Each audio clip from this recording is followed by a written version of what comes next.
أجرمت ፍጻመታትን ህፃናት ዝበልዎ ዘገርምን ዘፍርሕን ዘረባታት ዝኸበርኩም ተኸታተልቲ ዳሃይ ቲቪ ንሎሚ ብዛዕባ ኣገረምቲ ፍጻመታትን ሓሊፍካ ካብ ህፃናት ዝስማዕ ዘፍርሕ ዘረባታት ዝብል ትሕዝቶ ሒዝናልኩም መፂና ኣለና ሞቕ ሰላምታና ብምቕዳም ኣብ ሂወትኩም ምሉእ ጥዕና ኣብ ስራሕኩም ድማ ዓወትና ሳልጦ እንዳተመነና ናብ ትሕዝቶና ከነብለኩም ምክትታልኩም ኣይፈለየና ትርጉም ኢብራሂም ክርቢት ንባብ ኣስመሮም በርሀ ኣብ ጃፓን መካይን ተኻርዮም ግንከ ዘይዝውርወን ኣብ ጃፓን መካይን ብምክራይ ዝፍለጣ ክልተ ዓበይቲ ኩባንያታት ካብ ብዙሓት ዓማዊለን ዝደጋገም ዘገርም ፍጻመ ተገንዘባ ንሱ ድማ ብዙሓት ዓማዊል ናይ ክራይ መኪና ገንዘብ ይኸፍሉ መኪና ግን ኣይወስዱን ወይ ኣይንቀሳቕሱን እዝስ ንምንታይ ኮን ይኸውን እቶም ክራይ ከፊሎም ንዝኸፈሉላ መኪና ዘይወስዱዋ ተኻረይቲ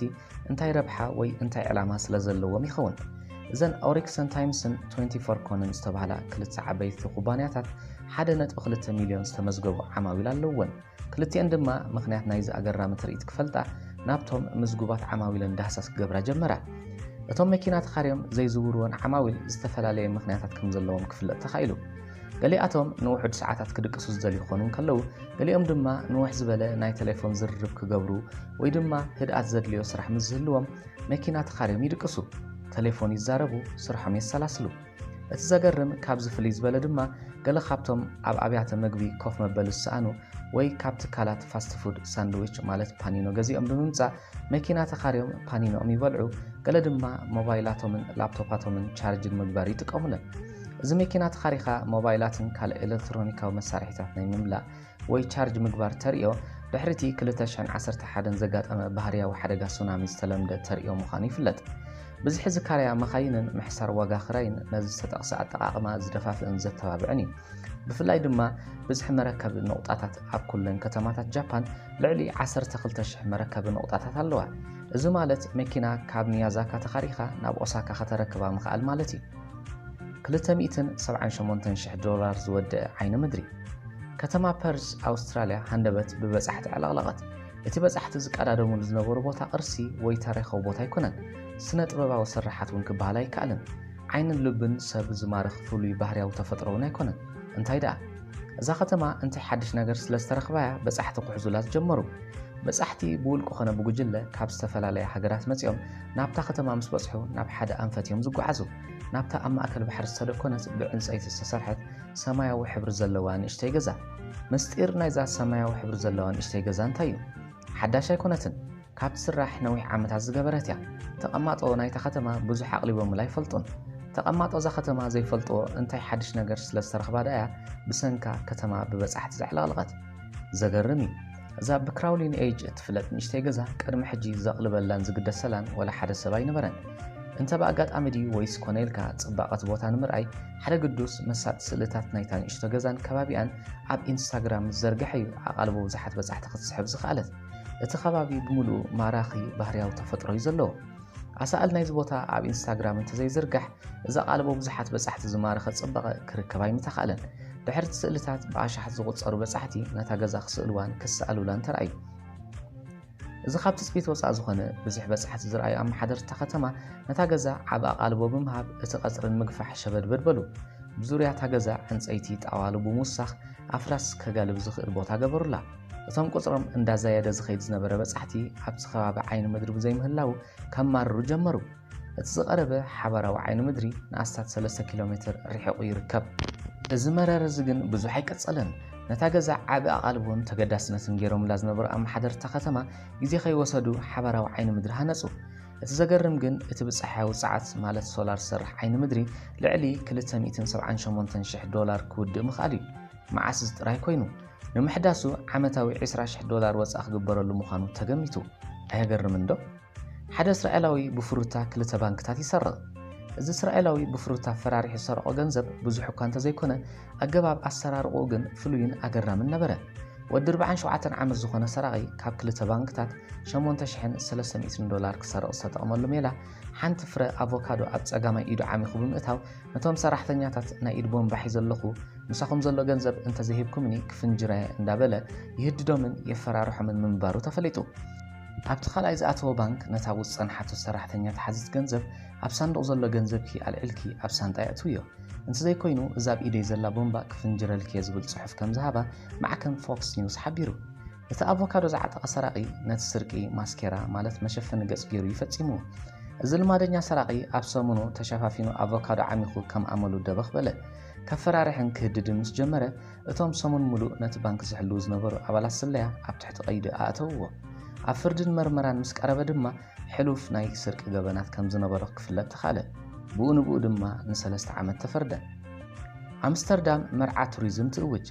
ኣብ ኣምስተርዳም ርእሰ ከተማ ሆላንድ ንኹሎም በጻሕቲ ከተማ ኣምስተርዳም ምስ ነበርታ ከተማ መርዓ ክገብሩ ከም ዝኽእሉ ኣውጃ እዚ ድማ ነታ ከተማ ክበጽሕ ዝመጽእ ካብ ክልቲኡ ጾታ ካብ ተቐማጦ ወይ ነበርታ ከተማ ክምርዖ ይኽእል እዩ እንተኾነ ግን እቲ መርዓ ንነዊሕ ዝቕጽል ኣይኮነን ንኣብነት ሓደ በጻሒ ዙሮቱን ሓደ ሰሙን እንተኾይኑ እቲ መርዓ ልዕሊ ሰሙን ቀጻልነት የብሉን ማለት እዩ ጋዜጣ ዘ ጋርዲያን ነዚ ፍሉይን ሓድሽን መርዓ መልኪታ ሚኒስትሪ ቱሪዝም ናይ ኣምስተርዳም ነዚ ግዜያዊ መርዓ ዝኣወጀት ነቲ በጻሒ ምቹእ ሃዋህው ንምፍጣር እዩ እዚ ማለት በጻሒ ንበይኑ ካብ ዝዛወር ምስ ካልአይቱ ወይ ምስ ካልኣያ ተቐማጥታ ከተማ ምስ ዝኸውን እቲ ዙረት ዝያዳ መቐረት ይህልዎ ከምኡውን ገለ ጽባቐ ዘለዎም ቦታታት ናይታ ከተማ ብዙሓት በጻሕቲ ስለ ዘይፈልጥዎምን ዘይለመድዎን ምስ ወዲ ዓዲ ምስ ዞሩ ጽባቐ ናይታ ከተማ ጽቡቕ ገይሮም ከስተማቕሩ ይኽእሉ ክትብል ኣብ ዓምድታት ኣስፊራቶ ወግዒ ናይዚ መርዓ ኣብ ፍርቂ ሰዓት ይዝውዳእ ገለ መርዓውቲ ዘምስሎም ክዳን ይኽደኑ ቀለቤት ድማ ይለዋወጡ ሚኒስትሪ ቱሪዝም ኣምስተርዳም እዚ ከምዚ ዓይነት መርዓ ኣብ መንጎ ተቐማጥታ ከተማን በጻሕትን ጽቡቕ ቅርርብን ዝምድናን ክፈጥር ይኽእል እዩ ዝብል እምነት ኣለና ይብል ኣብ መንጎ በጻሕትን ተቐማጦን ጽቡቕ ምቅርራብ እንተሎ በጻሒ ብዙሕ ኣይጋየሽን ከምኡውን ብዙሕ ጸገማት ኣብ ምቅላል ዓብ ተራውን ውፅኢትን ከም ዝህልዎ ተወሳኺ እምነቶም ይገልጹ ወግዒ መርዓ ምስ ተዛዘመ መርዓውቲ ብቐጥታ ሕጽነቶም ይጅምሩ ብዙሕ ናይ ቱሪዝም ቦታታት ድማ ይበጽሑ ኣብ መወዳእታ በጻሒ መጻምድቱ ገዲፉ ንሃገሩ ይምለስ ክሰርቁ ዝኣተው ስግንጢር ሰራቕቲ ኣብ ምጽራይ ናይቲ ገዛ ተጸሚዶም ሰራቕቲ ኣብ ገዛ ኣትዮም ጥራሕ ኢዶም ክወጹ ተራእየን ተሰሚዑን ኣይፈለጥን እቲ ዘገርም ፍጻመ ናይዞም ጊንጢ ዝኾኑ ሰራቕቲ ጥራይ ኢዶም ወፂኦም ጥራይ ዘይኮነስ ነቲ ገዛ ልክዕ ከምተን ናይ ጽሬት ኩባንያታት ዝገበርኦ ኣጽሪዮም ምኻዶም እዩ ወዲ 44 ዓመት ናትሮማን ዝተባህለ ካብ መገሽኡ መጺኡ ንገዝኡ ምስ ኣተወ ዘገርም ትርኢት ተዓዘበ ዓራውቲ ብጽሩይ ኣንሶላታት ተነጺፉ ምንጻፍ ናይ መሬት ተነጊፉን ብጽቡቕ ተነቢሩን ዓይኒ ምድሪ ከይተረፈ ተሓጺቡ ጸንሖ ብሓፈሻ እቲ ጋዕዚን ከሎ ዝገደፎ ገዝኡ ተሰሪዑን ጸፊፉን ረኸቦ እዚ ኸይኣክል ድማ እቶም ሰራቕቲ ንዋና ገዛ ህያብ ገደፍሉ እቲ ህያብ ካብ ሶፍት ማለት ልስሉስ ወረቐት ናይ ዓይኒ ምድሪ ዝተሰርሐ ዕምባባታት ነበረ እዚ ዝረኣየ ዋና ገዛ ባህርያዊ ተርእዮ ከም ዘይምዃኑ ብምርዳእ ናብ ፖሊስ ክድውል ተገደደ ፖሊስ ብዝገበርዎ ዳህሳስ 3 ሰራቕቲ ኣትዮም ምንባሮም ክፍለጥ ተኻኢሉ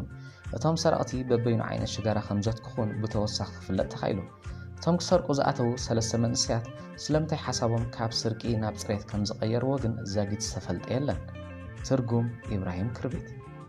ሓሊፍካ ካብ ህጻናት ዝስማዕ ዘፍርሕ ዘረባታት ኣብ ሓደ ፌርማታ ኣውቶቡስ እንዳተጸበኹ ሓንቲ ናባይ ጽግዕ ምብባል ቀዊላት ጥምተን ዝነበረት ህጻን ኣቓልቦ ይሰሓበት ድሓንዲ ከምዚ ኢል ክትጥምትኒ ምስ በልክዋ ኣዝየ ክትጽብቕቲ ኢኺ በለትኒ የቐነለይ መለስኩላ ፍሽኽቲ ኣሰኒ ቁርብ ሕፍረት እንዳተሰማዓኒ ካብ ምሕር ጽባቕኺ ነፍሰይ ገጻ መንዝዕያ ይብለንሎ በለትኒ ጽውግ ኢላ 3 ዓመት ዝዕድሚኡ ወደይ ኣዝዩ ማይ ስለ ዝፈርሕ ኣካላቱ ክሓጽቦ እንተኾይነ ብጣዕሚ ይሽገር ክሓጽቦ የኽብሎን ኣካላቱ ከንፍጥፍጥን ሓደ ይኸውን ማይ ከፍሰሉ ክጅምር ዓንቀሩ ከፊቱ ኣውያት ይድርግሖ ማይ ስለምንታይ ከም ዝጸልእ ምስ ሓተትክዎ መልሱ ዘፍርሕ ነበረ ማማ ኣነኮ ቅድሚ ሕጂ ኣብ ቀላይ ጥሒለ ሞይተ ክብል መለሰለይ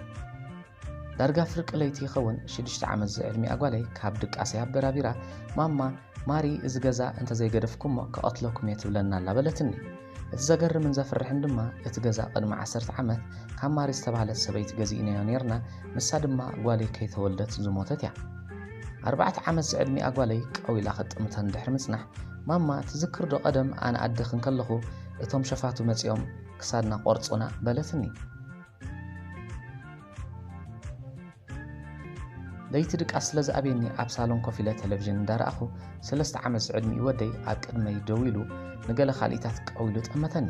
ገጹ ጸዊጉ ሓንቲ መዓልቲ ቀትለክ በለኒ እሞ ትኺሉ ናብ ዓራቱ ተመልሰ ሓድሽ ገዛ ምስ ቀየርና ጓለይ ንግሆ ኣብ መሬት ደቂሳ ረኸብክዋ ወዲቓ መሲል ንሰንበድኩ ቀሪበ ምስ ረኣኽዋ ኮቦርታ ንፂፋ ረኣኽዋ ኣብ በራቢረ ምስ ሓተትክዋ እታ ቅድሜና ኣብዚ ገዛ ዝነበረት ጓል ዓራተይ ውረዲ ኢላ ኣብ መሬት ሃንፂፋትለይ ኢላ መሊሳትለይ 4 ዓመት ዝዕድሚ ኣጓላይ ቀደም ንእሽተይን ከለኹ ዓደይ ትደርፈለይ ዝነበረት ደርፊ ክትደርፍ ሰማዕኳ እዛ ደርፊ ኣበይ ሰሚዕክያ ኢለ ምስ ሓተትኳ ምሸት ቅድሚ ምድቃሰይ ዓባየይ ስለትደርፈለይ ኣጽኒዕያ ኢላ መሊሳትለይ መስኮት ከፊተ ነቶም ኣብ ጎደና ዝጻወቱ ዝነበሩ ህፃናት እንዳተዓዘብኩ ሓንቲ ህፃን ናባይ ቅርብ ኢላ ወድኺ መዓስክ ትወልዲ ይኽበለትኒ ዝገርም ንጽባሒቱ ድማ ነብሰ ጾር ምዃነ ይፈሊጠ 3 ዓመት ዝዕድሚ ኣጓለይ ንገለ ኻሊእታት ዓይነ ክትጥምተን ጸኒሓ ንስኺ ፍልይቲ ኣደይኺ ካብ ኩለን ንዓኺ ፈትየኪ በለትኒ ፍሽኽ እንዳበለት ዋ መንየን ኩለን ትብልየን ዘለኺ ኣነኪ ሓንቲ እዴኺ ምስ በልኳ እስከበጃኽ ግደፍና ኩላትክን ከምኡ ትብላ ኢላትኒ ሒዛቶ ዝነበረት ኢደይ ፈንጺጋ ረሓቐት ናታን ወደይ 3 ዓመት ገይሩሎ ሓደ ግዜ ናታን ኢለ እንዳጸዋዕኩ ኣጽቂጡ ካባይ ርሒቑ ይነበረን ይሰምዓኒ ምህላው ርግጸኛ ነበርኩ ቅርብ ኢለ ይሂድኣ ተጽቅጥ ናታን ወደይ በልኮ ባባ ኣነ ናይ ቀደም ሽመይ ሕሸኒ እዚ ናታን ዝብል ሽመይ ኣይኮነን በለኒ ዋ መንዲ ናይ ቀደም ስምካ ተገሪማ ሓተትኮ ቀደም ጆሲ ይበሃል ነይረ ባባን ማማን ድማ መማሃራን ነይሮም በለኒ እምበኣርከስ ዝኸበርኩም ተኸታተልትና ሎሚ ዝበልናዮ እዚ ሰማዕኹሞይ ነይሩ ዓጊብኩም ክትኮኑ እንዳተተስፈና ኣብ ቀጻሊ ብሓድሽ ትሕሶ ክሳብ ንመጸኩም ሰሰናይን ምንየልኩም ትርጉም ኢብራሂም ክርቢት